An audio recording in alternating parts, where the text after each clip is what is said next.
오늘 사도행전 19장 말씀을 통해 성령을 받았습니까? 라는 제목으로 하나님의 말씀을 함께 나눠보도록 하겠습니다. 우리가 성경을 연구하다 보면 만약 우리가 정직한 마음으로 어린아이 같은 마음으로 성경의 하나님의 말씀을 그대로 우리가 받아들인다면 알 수 있는 것이 하나 있죠.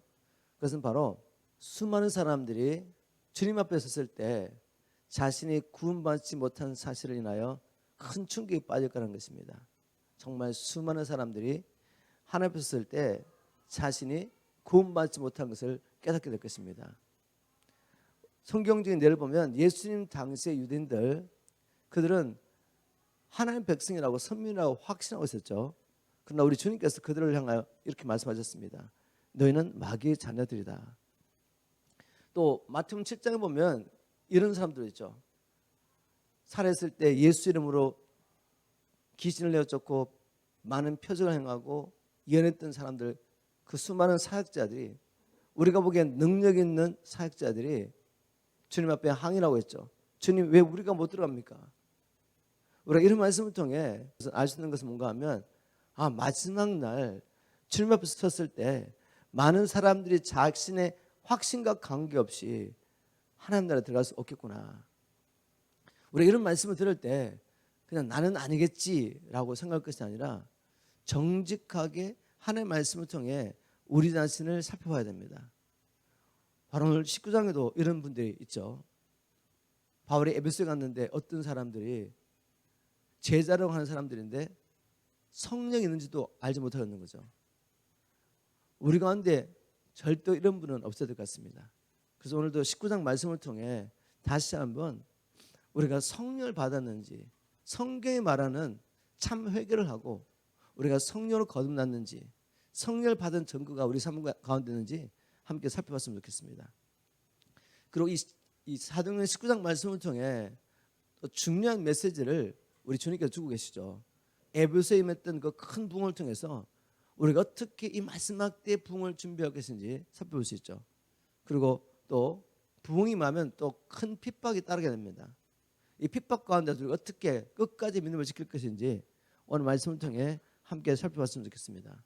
먼저 나누고 싶은 것은 우리가 하나님의 자녀된 것을 무엇으로 알 수 있겠습니까? 이거 정말 중요한 이슈죠. 그냥 막연히 나는 하나님의 자녀라 생각할 것이 아니라 성경 말씀을 통해 우리가 하나님의 자녀된 증거를 살펴봐야죠. 하나님의 자녀된 증거는 개인적인 확신에 있지 않습니다. 다시 말해서 나는 하나님의 자녀야. 아무리 확신해도 아닐 수 있다는 거죠. 그럼 어떻게 확신할 수 있습니까?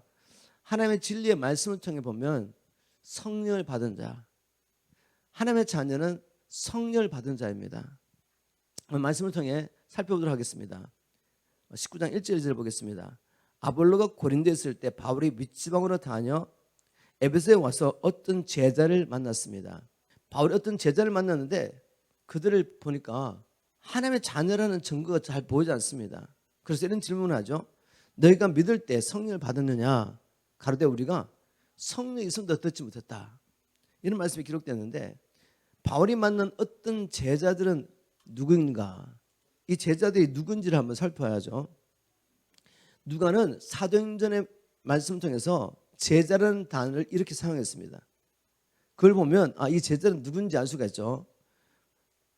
누가는 이 제자라는 단어를 믿는 사람들을 표현할 때 이 제자라는 말을 썼습니다. 사도행전 6장 1절 2절에 보니까 그때 제자가 더 많아졌는데 헬라파 유대인들이 자기의 과부들이 그 매일 구제에 빠짐으로 히브리 사람을 원망한데 12사도가 모든 제자를 불러 이르되, 여기 제자가 누구죠? 예수를 믿고 구원받은 하나님의 백성들, 성도들이죠. 사도행전 9장 10절에도 이렇게 기록하겠습니다. 그때 다메섹에 아나니아라는 제자가 있더니 바울에게 안수하고 바울을 향하신 하나님의 길을 선포했던 아나니아, 그 사람을 제자로 불렀습니다. 믿는 사람이죠. 26절에도 9장 26절 사울이 예루살렘에 가서 제자들을 사귀고자 하나 다 두려워하여 그의 제자됨을 믿지 아니하니. 바울이 예루살렘에 가서 제자들과 만나서 교제하려고 하는데 예루살렘에 있던 성도들이 이 사람 정말 제자야? 믿을 수가 없던 거죠. 자, 이렇게 제자들 이렇게 사도행전에 나온 제자는 어떤 사람들이죠? 바로 믿는 사람들이죠. 그래서 사도행전 19장에 이 제자라는 말을 어떤 번역에는 believer라고 번역했습니다. believer, several believers. 그래서 이 제자들은 예수를 믿는 사람이구나. 최소한 자기는 예수를 믿는 제자라고 여기는 것입니다. 그런데 예수를 믿는 제자라고 말은 했는데 바울이 보기에 뭔가 이상했습니다. 자기가 보기에 이 사람 정말 제자 맞아라는 질문이 생긴 거죠. 그래서 이 사람들이 정말 예수의 제자인지 아닌지 확인하려고 던진 질문이 무엇입니까? 너희들 믿을 때 성령 받았느냐 이렇게 물어보는 거죠. 다시 말해서 바울에게 참 제자의 증거는 뭐죠? 성령 받은 것입니다. 참 제자의 증거는 성령 받은 것이죠. 고린도후서 1장 22절에 이렇게 기록하고 있습니다. 또한 그분은 우리를 자기의 것으로 확인하는 도장을 찍으시고 보증하는 표로 성령을 우리 마음에 주셨습니다. 우리가 예전에는 마귀에 속했죠. 죄와 사단의 권세에 태어나가지고 마귀에 그쳤습니다. 그런데 이런 우리를 주님께서 영원히 자기 소유로 삼으시기 위해서 자기의 생명을 주시며 사셨죠. 그리고 우리가 주님의 소유라는 증거로 우리 마음에 성령을 보내주셨습니다. 성령은 우리가 주님께 속했다는 바로 표입니다. 표. 나는 주님의 것. 여러분 이 표가 우리에게 있어야 되는 거죠. 자, 그러면 이제 우리가 구체적으로 실질적으로 확인해 봐야죠. 나는 성령 받은 증거가 있느냐. 분명히 성경에 보면 성령을 받으면 나타나는 현상이 있습니다. 그래서 우리가 알 수가 있죠. 우리가 요즘 이 코로나 바이러스 때문에 사람들이 엄청 고생하고 있는데 코로나 바이러스가 들어가면 어떤 현상이 나타나죠. 그죠? 호흡이 힘들어지고 또 뭐 사람마다 좀 다르지만 현상이 있습니다. 다시 말해서 우리 몸 안에 우리 몸이 아닌 어떤 다른 것들이 들어올 때 현상이 나타난다는 거죠. 근데 성경에 보니까 이런 말씀이죠. 너희 몸이 하나님의 거하시는 성전인 것을 알지 못하느냐? 하늘과 땅을 창조하신 하나님의 성령께서 우리 몸 안에 거하시고 있다는 말입니다. 그분이 우리 안에 들어오셔가지고 우리의 주인으로 우리 안에 계실 때 우리 삶에 증거가 없겠습니까? 반드시 증거가 있습니다. 그 증거들을 한번 말씀을 통해 찾아보도록 하겠습니다. 성령이 들어오시면 성령이 들어왔다는 증거는 우리 주인이 바뀌었다는 말입니다. 성경에 이렇게 기록하고 있습니다. 로마서 14장 7절부터 9절을 제가 한번 읽어보겠습니다. 바울이 이렇게 말합니다. 우리 중에, 여기 우리란 말은 예수를 믿는 성도들이죠. 로마 교회 성도들입니다. 우리 중에 누구든지 자기를 위해 사는 자가 없고 자기를 위하여 죽는 자도 없도다. 우리가 살아도 주를 위하여 살고 죽어도 주를 위하여 죽나니 그러므로 사나 죽으나 우리가 주의 것이로다. 이를 위하여 그리스도께서 죽었다가 다시 살으셨으니 곧 죽은 자와 산 자의 주가 되려 하심이니라. 예전에 우리가 예수님 믿지 않을 때 어떻게 살았습니까? 사나 죽으나 내가 주인이 되어 살았죠. 종교인들은 여전히 자기가 주인이 되어서 예수를 믿는다고 말하지만 자기를 위해서 예수를 믿고 있죠. 그러나 참 신앙인은 어떤 사람입니까? 성령님을 통해서 죄를 깨닫고 내가 주인 되어 사는 것이 얼마나 큰 죄인 것을 아는 것이죠. 내가 주인 되어 살 때 사실은 보이지 않지만 영적인 세계에서는 보이지 않는 어둠의 세력들이 마귀와 악한 영들이 우리를 다스린다는 걸 알고 있는 것입니다. 마귀의 지배를 받으면 우리가 마귀를 섬기니까 모든 우리가 보는 이런 제약들이 세상에 가득한 것이죠. 이것을 깨닫고 회개하고 예수 그리스도를 나의 구주와 주님으로 믿는 사람이 예수 믿는 사람들인데 바로 예수 믿는 사람들은 이제는 사나 죽으나 주의 것이 된 것이죠. 그런데 주의 것이 되기 위해서 우리 주님이 먼저 하셔야 할 일이 있죠. 우리가 재용서 받을 수 있는 길을 마련하는 겁니다. 마귀의 종된 우리를 사시기 위해 자기의 생명을 내놓으시고 또 하나님 앞에 우리가 서기 위해서는 재용서를 받아야 되죠. 십자가를 통해 우리의 죄를 용서하셨습니다. 이를 위하여 그리스도께서 죽었다가 다시 살아났다는 거죠. 즉 우리의 주인이 되기 위해서. 고린도서 5장 15절에 똑같은 말씀을 이렇게 표현했습니다. 저가 모든 사람을 대신하여 죽으심은 산자들로 하여금 다시는 저희 자신을 위해 살지 않고, 자기로 살면 죽으니까 자기로 사는 자는 여전히 마귀를 주인으로 섬기기 때문에 그들이 섬기던 그 마귀와 함께 영원히 멸망받는 곳에 갈 수밖에 없는 거죠. 그래서 다시는 자기로 살지 않고 오직 저희를 대신하여 죽었다가 다시 사신 자를 위하여 살게 하려 하심이라. 바로 이 목적으로 예수님이 죽으시고 부활하셨다는 거죠. 그리고 우리의 주가 되셨다는 것입니다. 우리는 이것을 믿는 것입니다. 바로 우리가 이것을 믿을 때, 회개하고 이 사실을 믿을 때 성령께서 우리 것입니다. 하나님이 성령을 우리에게 선물로 주시며 너는 내 것이라는 보증을 하시는 거죠. 그래서 예수를 믿는 사람은, 성령을 모시고 있는 사람은 이제 주인이 바뀐 사람이죠. 또 성경에 보니까 우리가 예수를 믿고 성령을 받으면 어떤 일이 있습니까? 하늘과 땅을 창조하신 이 위대하시고 놀라우신 이 하나님을 놀랍게도 아빠 아버지라고 부를 수 있게 됩니다. 성령의 증거로 말미암아 예전엔 우리의 중심으로부터 살아계신 하나님을 아빠 아버지라고 부를 수 없어요. 그렇게 친밀하게 교제하며 하나님 앞에 나갈 수가 없었던 거죠. 그런데 로마서 8장 15절을 보니까 이렇게 기록하고 있습니다. 현대는 성경으로 로마서 8장 15절 보겠습니다. 여러분은 다시 들어야 할 종의 영을 받은 것이 아니라 하나님의 아들이 되게 하는 성령을 받았습니다. 그래서 우리는 성령님을 통해서 하나님을 나의 아버지, 아바 아버지, 아빠 아버지라고 부를 수 있게 된 거죠. 예전에 우리가 구원받지 못했을 때, 주님의 것이 되지 못했을 때, 여전히 마귀 지배했을 때 죽음을 생각하면 당연히 두려움이 있죠. 내 마음으로 나는 하나님의 자녀야 아무리 그렇게 말해도 성령을 통해 거듭나지 않은 사람들은 죽음을 두려워합니다. 그러나 성령으로 거듭나서 하늘 소망을 가지고 있는 사람, 영생의 소망을 가지고 있는 사람들은 죽음을 두려워하지 않습니다. 바로 그것이 성령이 우리 안에 있다는 또한 증거이기도 하죠.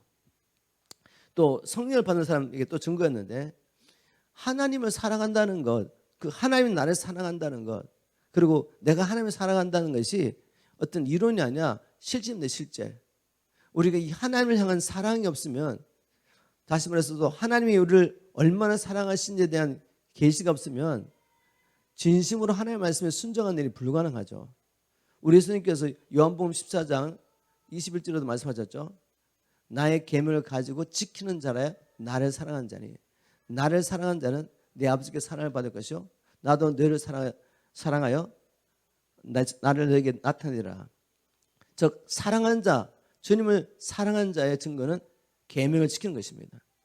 사랑하지 않으면 진심으로 계명을 지킬 수가 없어요.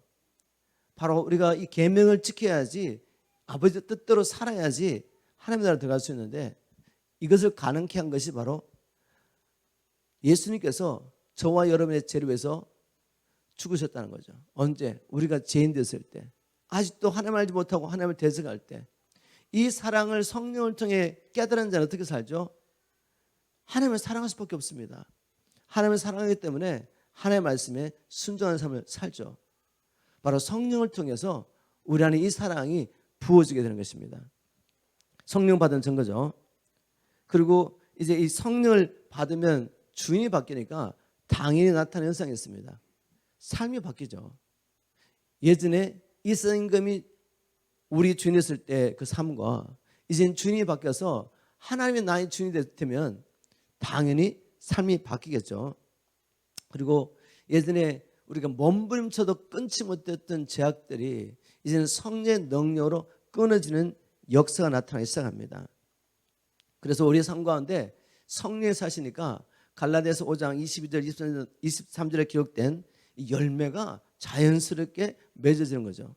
성령의 열매가 뭐죠? 사랑, 희락, 화평, 오래 참음, 자비와 양성, 충성, 온유와 절제.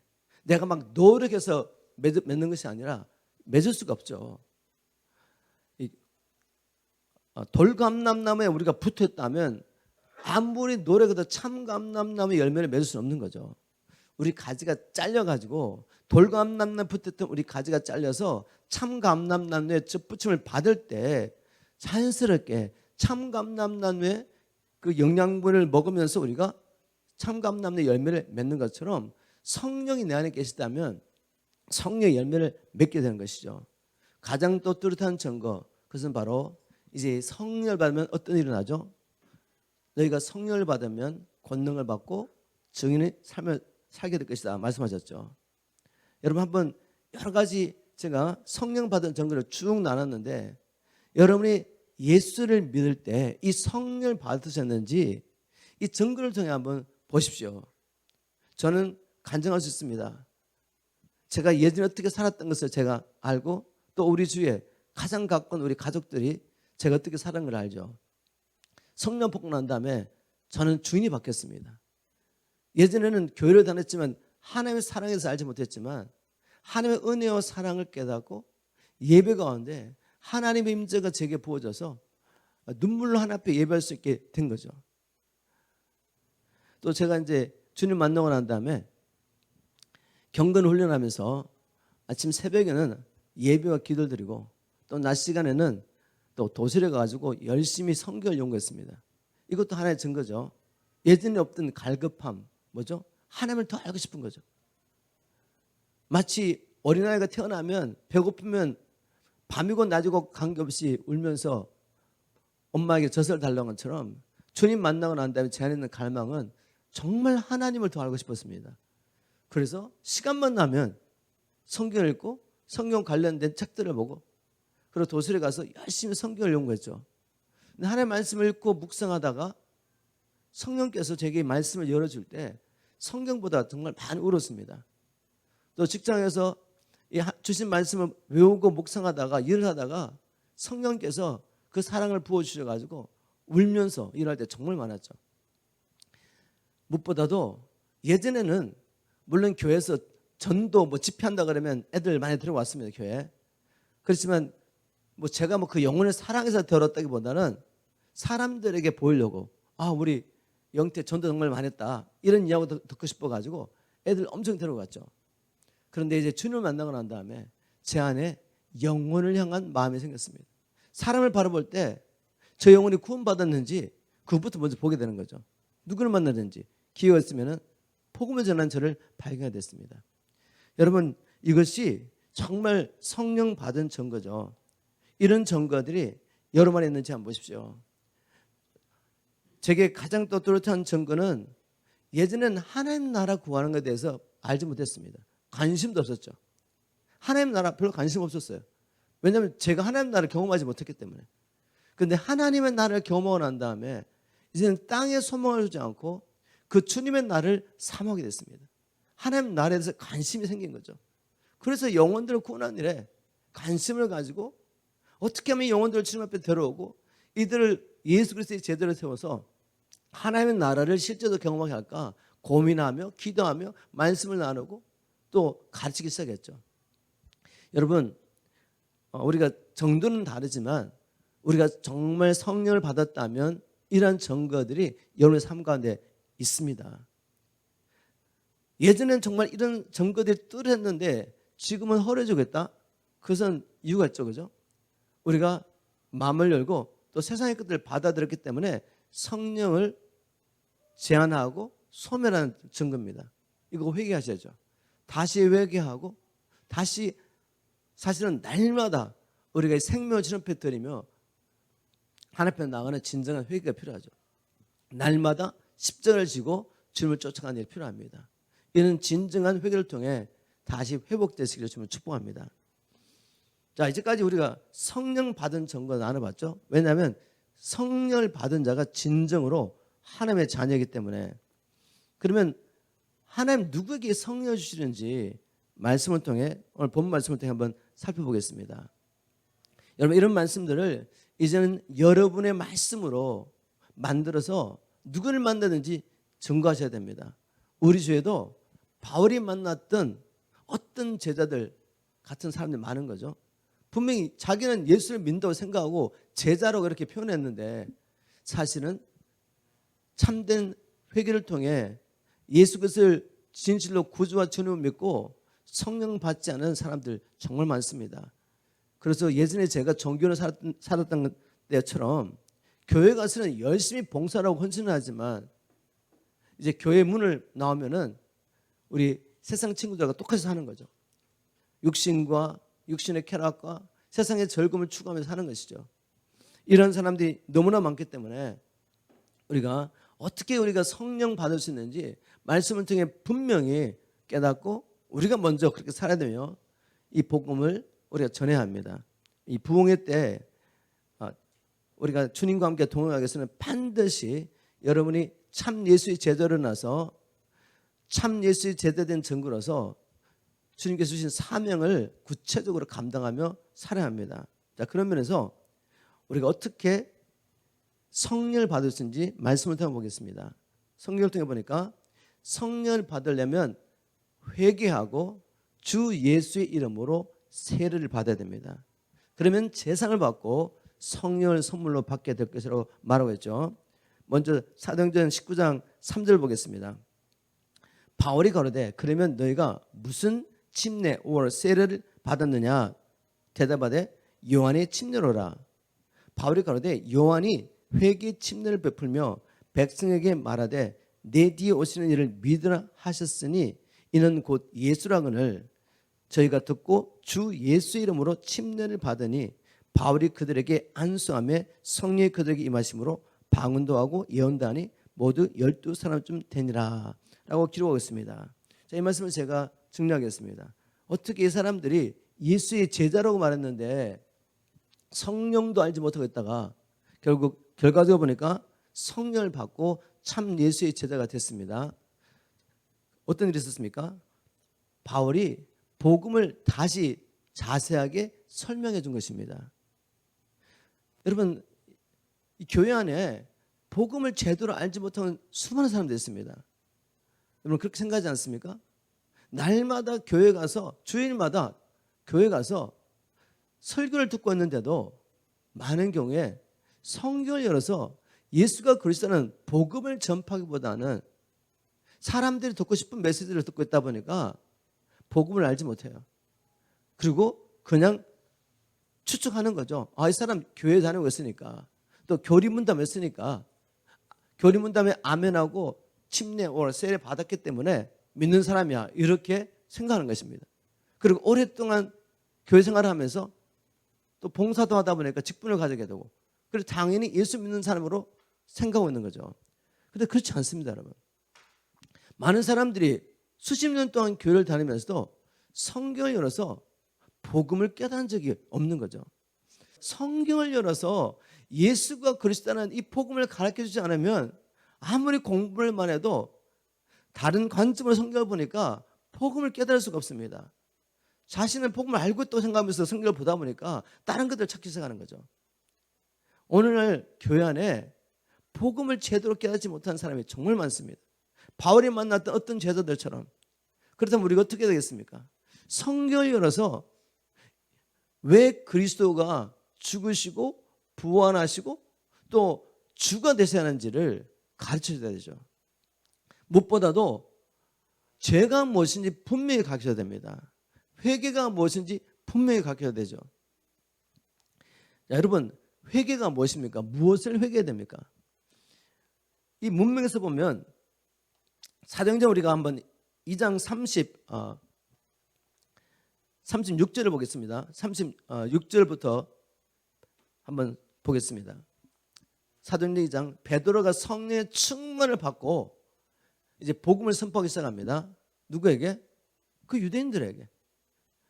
오순절날 각처에서 오순절을 지키려고 찾아왔던 그들로 표현하자면 아주 신실한 유대인들에게 바울이 복음을 선포합니다. 그런즉 이스라엘 온 집은 정령에 알지니 너희가 십자가에 못 박은 이 예수를 하나님이 주와 그리스도가 되게 하셨느니라 라고 선포했습니다. 예수를 누구로 선포했죠? 주, 임금, 그리고 그리스도, 구주, 메시아. 예수, 너희들이 잘 아는 나사렛 예수, 너희들이 이단의 예수라고 여기면서 너희들의 영적인 지도자들, 그때 공의 사람들, 장로들, 그리고 대제사장들, 제사장들, 바리새인들, 그들이 영적 지도자로 여기며 따라갔던 그런 사람들과 온 유다 사람들이 예수를 십자가에 못 박았습니다. 왜냐하면 나사렛 동네 젊은 청년의 자기가 메시아 하나님의 아들이라고 그러니까. 그래서 십자가에 못 박았죠. 그런데 바로 그 예수가, 나사렛 예수가 하나님의 아들이다. 그리고 우리가 그렇게 기다리던, 선지자들이 그렇게 예언했던 그리스도 메시아라고 선포한 거죠. 여러분, 유대인 입장으로 한번 생각해 보셔야 돼요. 얼마 전에 자기들이 십자가에 못 박아서도 부르짖으며 십자가에 못 박아 부르짖었던 그 예수가 하나님의 아들 그리스도라는 메시지를 듣고 그들이 마음에 찔림을 받았습니다. 누가 하신 일이죠? 성령이 하신 일이죠. 이 복음을 들었을 때 그들의 마음에 찔렸습니다. 그래서 우리가 어떻게 구원을 받을 수 있겠냐고 부르짖을 때 간단하게 말합니다. 너희들 회개해라. 회개하고 주 예수로 세례를 받으라. 그러면 제3을 받게 되고 너희들이 하나님의 자녀된 증거로서 성령 받게 될 것이라고 말했는데, 여기서 회개하라고 하고 그랬죠. 회개. 자, 여기서 회개가 뭘까요? 여러분, 이제 성경적인 회개를 한번 말씀을 통해 생각해 보십시오. 이 문맥에 보면 그 당시에 베드로의 설교를 듣고 있던 오순절 모였던 유대인들이, 경건한 유대인들, 헌신된 유대인들이 회개할 죄가 무엇입니까? 도덕적이고 윤리적인 죄가 아니죠. 그죠? 그 회개는 다른 것이 아니라 예수를 하나님의 아들 그리스도로 믿지 않는 죄죠. 이게 가장 큰 죄입니다. 다시 말해서 살아계신 그 하나님의 아들 예수 그리스도를 주인으로 섬기지 않고 어떤 다른 존재를 주인으로 섬겼었던 거죠. 물론 그들은 마음으로는 오직 한 분 하나님을 섬긴다고 생각했지만 영적으로 실제적으로는 그들이 눈이 가려서 미혹행을 받고 지금 어떤 종교행을 하면서 사람의 지혜로 성경을 해석하고 적용하면서 공주의 권세자를 섬겼었던 것입니다. 여기서 회개는 무엇이죠? 회개는 예수님을 하나님의 아들 그리스도로 믿는 것입니다. 그리고 그렇게 믿고 돌아가는 것이죠. 누구에게? 하나님께로 돌아가는 것. 우리 식으로 쉽게 말하면 주인을 바꾸는 것입니다. 여러분, 예수님이 나의 주인인 것을 믿으시고 그리고 내가 주인 되어서 살았던 죄를 회개하셨습니까? 우리가 예수님을 믿는다면서도 내가 주인 돼가지고 주님께 뭔가를, 나의 표를 구하면서 그분의 일에 아무 관심이 없이 나의 피로만 해서 주님 앞에 기도했던 것, 바로 그 목적으로 주님을 섬겼던 것, 이것도 죄라는 것이죠. 바로 유대인들이 그렇게 살았기 때문에 이 죄를 회개하셔야 됩니다. 그리고 예수 이름으로 세례를 받으라고 말합니다. 자, 예수 이름으로 세례 받는 게 무엇이죠? 우리가 회개하고 예수를 구주와 주님으로 믿으면 어떤 일이 납니까? 성령께서 우리를 그리스도 안에, 그리스도 몸 안에 연합하게 하는 세례를 주십니다. 이것은 목회자들이 베푸는 물세례, 침례, 이걸 의미하지 않죠. 이것은 우리가 진정으로 그리스도와 연합하는 세례를 받았다는 증거가 있을 때 공식석상에서 우리가 이분도 이제 이 자매도 이 형제도 우리와 함께 그리스도 안에서 한 가족이 됐습니다라고 알려주고 선포하는 방편으로서 우리가 물로 침례 세례 줄 수 있죠. 그러나 그 물로 침례 세례 준다고 우리가 제성을 받고 하나님의 자녀가 된 건 아니죠. 반드시 먼저 회개해야 되죠. 회개하고 그리고 또 회개한다고 해가지고 그 회개 자체를 통해서 우리가 제사함 받고 구원을 받는 건 아닙니다. 물론 회개해야 되지만 진정한 제사함과 우리가 생명을 얻는 일은 그리스도와 연합할 때, 예수 이름으로 세례받을 때입니다. 예수 이름으로 세례받는 것은 성령께서 그리스도와 우리를 연합하게 하는 일이죠. 바로 그 연합을 통해서 주님께서 십자가에서, 죄 없으신 주님께서 십자가에서 죽으신 그 사건이 내게 일어나는 것입니다. 주님이 죽었지만 내가 성령 안에서 주님과 연합할 때 그분의 죽으심이 나의 죽음이 되어서 죄의 삭은 사망으로 하신 그 죄값을 지불하게 되고, 이제 주님께서 사망 권세를 깨뜨리시고 부활할 때 주님과 연합한 나도 이 신비에 속한 거죠. 그리스도 안에서 연합하여서 이제 새 생명을 얻고 하나님을 섬길 수 있는 위치에 오게 된 것입니다.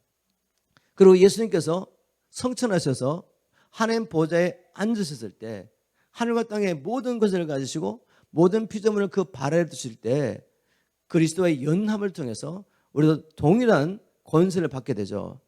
그 권세가 없다면 어떻게 이세임금과 그를 따르는 악한 이 무리들을 우리가 결박하고 그들의 손에 붙잡혀 있는 영혼들을 차단해서 하나님께 인도할 수가 있겠습니까? 예수의 이름으로 침례받는다는 게 바로 이건 것이죠. 예수 이름으로 침례받으면 그때 진정으로 제3을 받기 때문에 마귀와 사단의 권세에서 풀려나고 제3을 받고 의롭다함을 받았기 때문에 하나님 앞에 나갈 수 있는 존재가 된 것이죠. 이렇게 그리스도 예수 안에서 우리가 제3을 받고 이제는 하나님께로 나아갈 수 있다는 증거로서 성령을 주시는 겁니다. 성령. 오늘도 우리가 성령이 오셨네라고 찬양하면서 기뻤는데 성령이 오신 것이 왜 이 기쁜 소식입니까?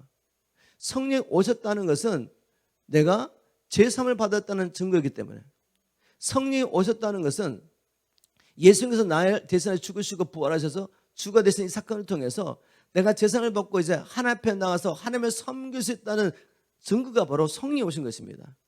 그러니 성령이 오신 게 얼마나 기쁜 일입니까? 이미 우리가 예수님 믿고 성령을 받았는데 왜 또 성령 오시라고 또 우리가 찬양하고 예배하느냐? 이거 좀 다른 이야기지만 우리가 성령으로 거듭나는 사건과 성령께서 우리에게 주신 사명을 감당할 수 있도록 예수님께서 우리에게 성령을 부어주신 사건은 또 다른 사건이죠. 또 다음 기회에 또 나누겠지만 우리가 지금 성령 오시라고 간절히 기도하는 것은 거듭남을 위한 것이 아니라 성령의 권능을 받고 주신 사명을 감당하기 위한 것입니다. 오늘 주제로 다시 돌아오면 우리가 어떻게 성령 받을 수 있습니까? 회개하고 예수님으로 제선을 받아야 됩니다. 회개하기 위해서는 예수가 하나님의 아들 그리스도라고 선포하는 이 성경의 메시지를 우리가 마음으로 믿는 것이죠. 그리고 내가 주인 됐던 삶을 회개하고 하나님 앞에 돌아갈 때 주 예수님으로 세를 받으면 그분과 함께 연합하면 제상을 받고 그분 안에서 새 생명을 얻고 새로운 권세를 가지고 이제는 하나님을 섬길 수 있는 자리에 올 수 있게 된 것입니다. 우리가 이렇게 성령을 받았다면 이제 우리가 어떻게 살아야 합니까? 하나님께서 자기 아들의 생명을 주시면서 우리를 구원하신 목적이 뭔가 이거죠. 결국은 주를 위해서 살게 하기 위한 것입니다. 하나님께서 창세전에 계획하셨던 하나님의 나라를 이루시려고 자기 형상을 따라 사람을 창조하시고 이루려고 했던 그 일을 이제 우리가 다시 할 수 있는 자리에 온 것이죠. 에베소서 2장 8절 9절 10절을 보면 이 비밀이 나와 있습니다. 너희가 그 은혜를 인하여 믿음으로 말미암아 구원을 얻었나니 이것이 너희가 난 것이 아니라 하나님의 선물이라. 행위에서 난 것이 아니니 이는 누구든지 자랑치 못하게 하라 하심이라. 왜 하나님께서 은혜로를 구원하셨습니까? 2장 10절에 분명히 말씀하죠. 우리는 그의 만드신 바라 그리스도 예수 안에서 선한 일을 위하여 칭을 받은 자니 이는 하나님의 전에 예배하사 그 가운데 행하게 하라 하심이라.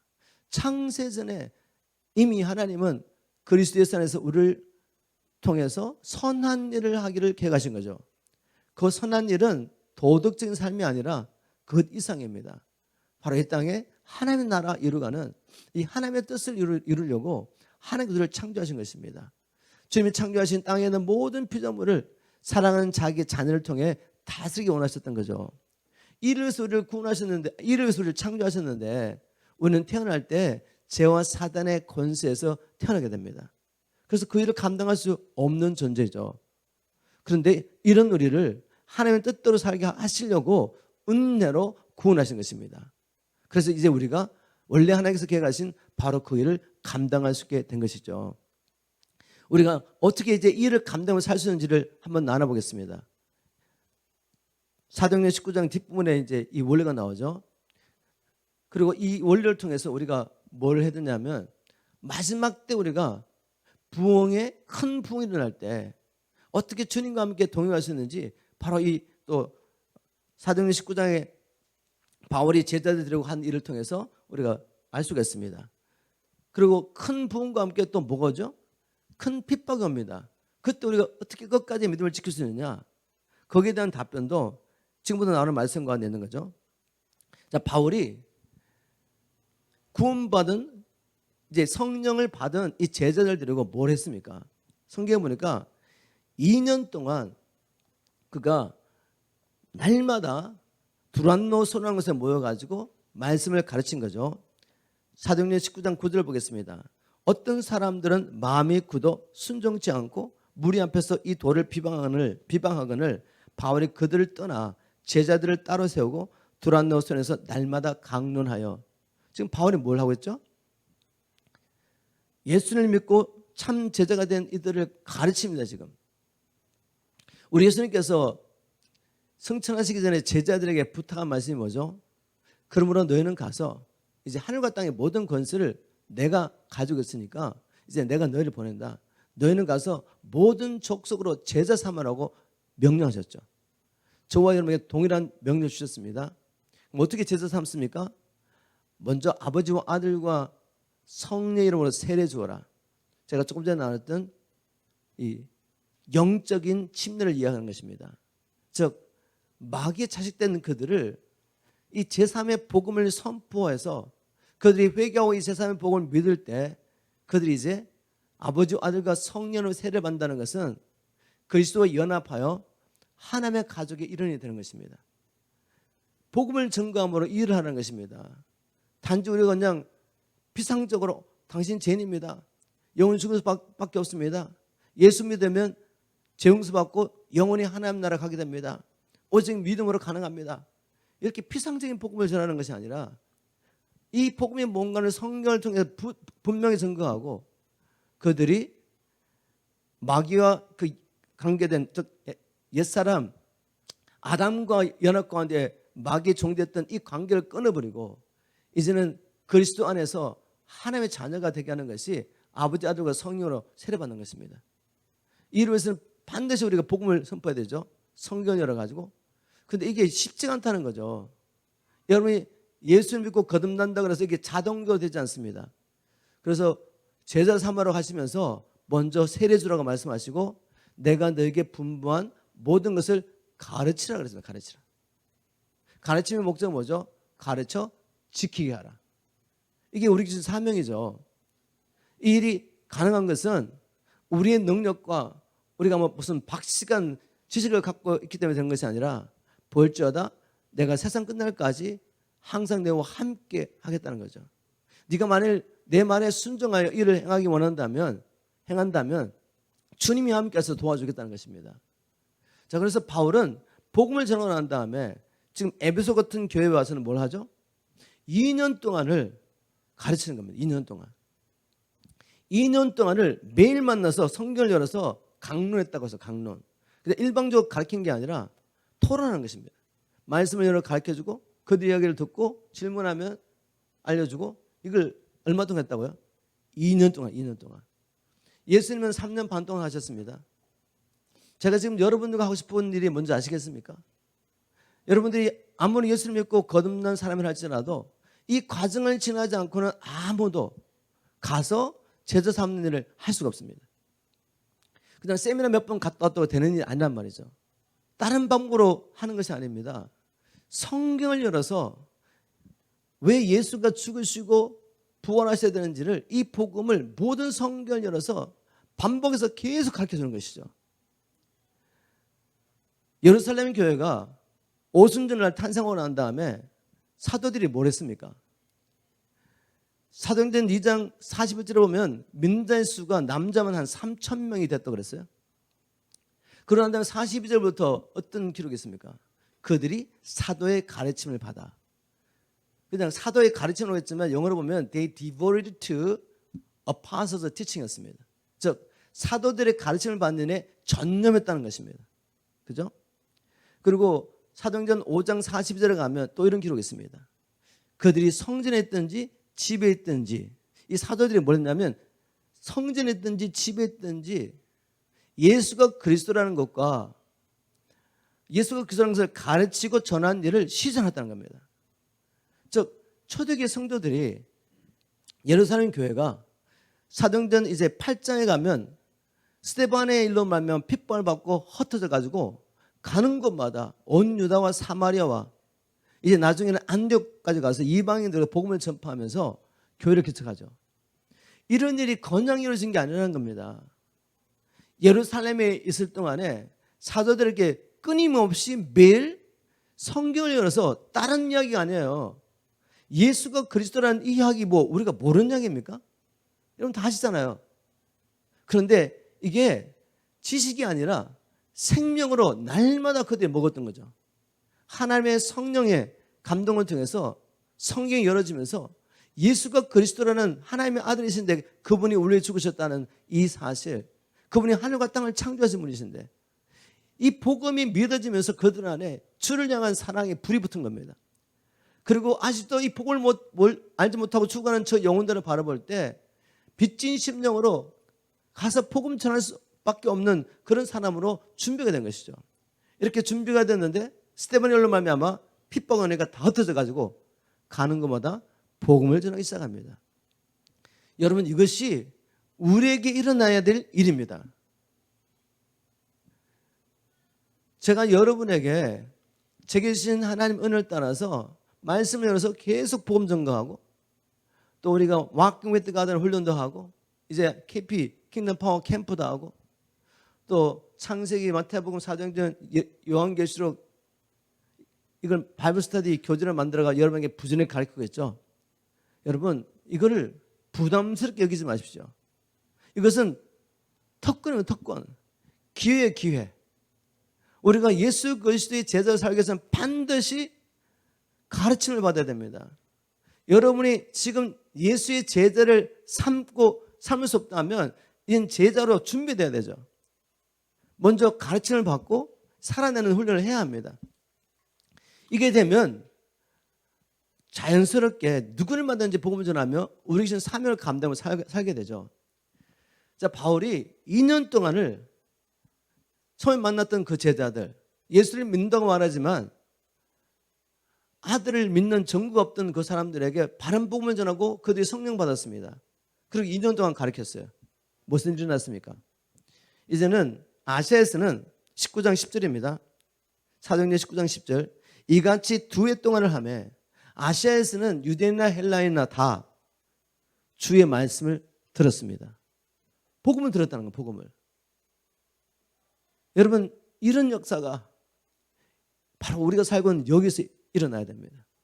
이제 이 복음을 들고 여러분이 이곳뿐만 아니라 아직도 복음을 알지 못하는 사람들, 민족이 있는 곳에 이 복음 들고 가는 것이죠. 이런 역사 일어나야 합니다. 이것이 부흥의 증거죠. 증거. 자, 제가 마지막 때 있을 부흥에서 여러분들에게 계속 이야기를 나누고 우리가 이 부흥의 파도가 왔을 때 이 부흥의 파도를 탈 준비를 해야 됩니다. 늘 말씀드리고 우리가 이 부흥에서 기도하고 또 여러분이 이 부흥의 파도를 탈 수 있도록 말씀으로 여러분을 계속 훈련하고 있습니다. 이 부흥의 파도가 온다고 해서 다 타는 건 아니에요. 부흥의 파도를 타려면 반드시 그리스도의 제자로 모든 말씀을 통해서 주님이 무엇을 말씀하셨는지를 배워야 되고 이 말씀을 먼저 살아내야 되죠. 그리고 이 복음을 두고 가야 됩니다. 진정한 부흥이 일어나면 어떤 현상이 나면 이 말씀을 들고 가는 역사가 있습니다. 약 103년 전에 조선이라는 땅에 복음이 없었습니다. 그런데 누군가가 복음을 들고 왔죠. 그런데 어떻게 오게 됐습니까? 부흥의 역사를 연구해 보면 유럽과 그리고 특히 미국에서 1차, 2차 대각성을 통해서 부흥을 경험한 청년들이 그 당시에는 무슨 뉴스도 없고 무슨 인터넷도 없고 아무런 인포메이션도 없지 않습니까? 이 조선이라는 나라에 이 복음을 들고 온 겁니다.